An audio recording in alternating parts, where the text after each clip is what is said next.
Sachez monsieur que le terme de déportation, chez nous, ça a un ressenti particulier. Vous considérez que je vis... Non monsieur, la déportation, non monsieur. Allez, je me casse. Je me suis demandé pourquoi finalement j'étais là aujourd'hui pour entendre toute cette inhumanité que je viens d'entendre. Il est hors de question que les Palestiniens aillent sur une autre terre que leur terre ancestrale. C'est leur terre. Lorsque j'entends ici dire « mais cette bande est trop petite pour autant d'habitants », peut-être que si on n'avait pas grignoté sur le territoire des Palestiniens depuis la création de l'État d'Israël, peut-être que nous n'en serions pas là. Et puis j'ai envie, quelques instants, revenir à l'être humain que je suis. S'il vous plaît, je suis un Guadeloupéen, je suis un Afro-Caribéen de la Guadeloupe. Mes ancêtres ont été déportés d'Afrique. Ils ont été déportés pour être esclaves sur leur terre d'infortune.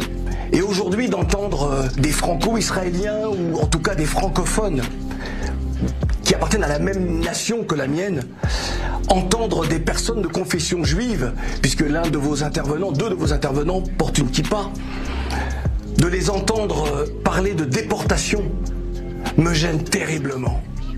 Je le comprends. Non mais attendez, c'est pas le terme. Il y a des mots qui ne sont pas acceptables. Moi je n'accepte pas. Je ne vous ai pas Sachez monsieur que le terme de déportation, chez nous, ça a un ressenti particulier. Parce que vous considérez que je vis, c'est la même chose. Les Africains, vous considérez que je vis. Non monsieur, la déportation, non monsieur. Je me casse. Eh bien cassez-vous, parce que c'est raciste de parler de déportation. Auschwitz, ça vous dit quelque chose? Auschwitz, ça vous dit quelque chose? Ah oui, les Noirs, s'il vous plaît, 6 millions de morts, c'est vous? Pardon, les Africains, 6 millions de morts, millions de gens. Ah oui, qui ont été dans les camps de concentration, dans les chambres à gaz. Eh bien, ça n'a rien à voir, monsieur. Si vous voulez, n'utilisez pas le terme de déportation de cette matière-là. Alors, les Juifs ont été déportés dans des trains et nous dans des cales de bateaux. Ah oui, et ils ont été fours préparatoires. Messieurs, justement, 6 millions de juifs, vous mélangez 6 millions de juifs. Et combien de Vous considérez qu'il y a eu 6 millions de juifs, 6 millions de juifs, c'est pareil que l'esclavage? Vous voulez faire des chiffres? Non, c'est pareil. Donc vous dites que c'est pire que Auschwitz. C'est pire qu'Auschwitz ou pas? C'est pire qu'Auschwitz ou pas? Merci. Maître Pardo. Merci. Merci. Allez, Claudicière, s'il vous plaît. N'utilisez pas le terme de déportation. S'il vous plaît. Non, pas le terme de déportation.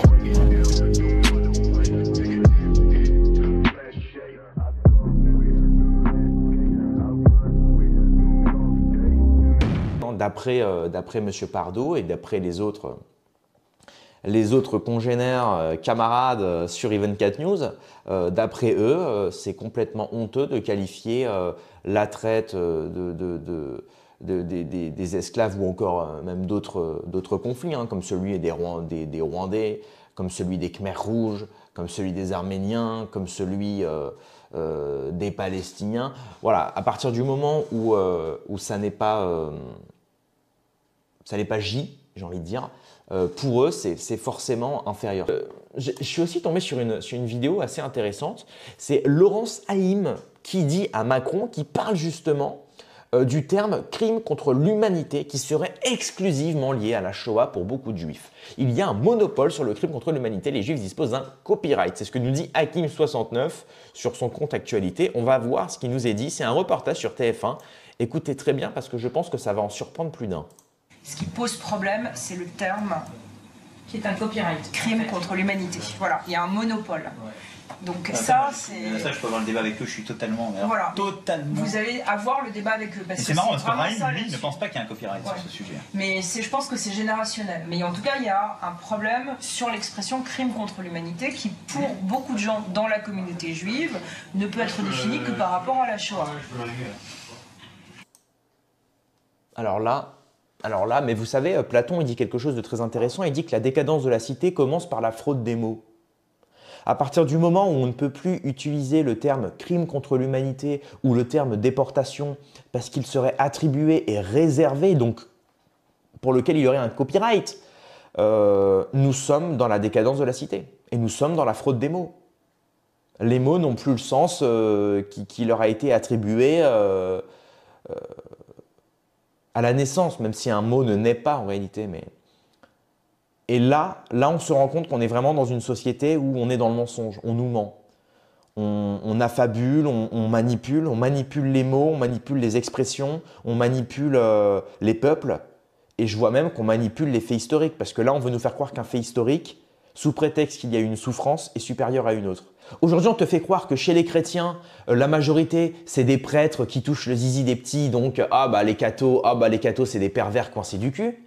On te fait croire que le musulman pieux et honnête, c'est le wesh wesh qui se filme toute la journée avec son iPhone et qui dit « Eh wallah, la team, wallah ». Et de l'autre côté, on te fait croire que le juif pieux et le juif avec qui on pourrait s'entendre entre chrétiens et musulmans, on te fait croire que celui-là, regardez à la télé, la souffrance au-dessus des autres, etc.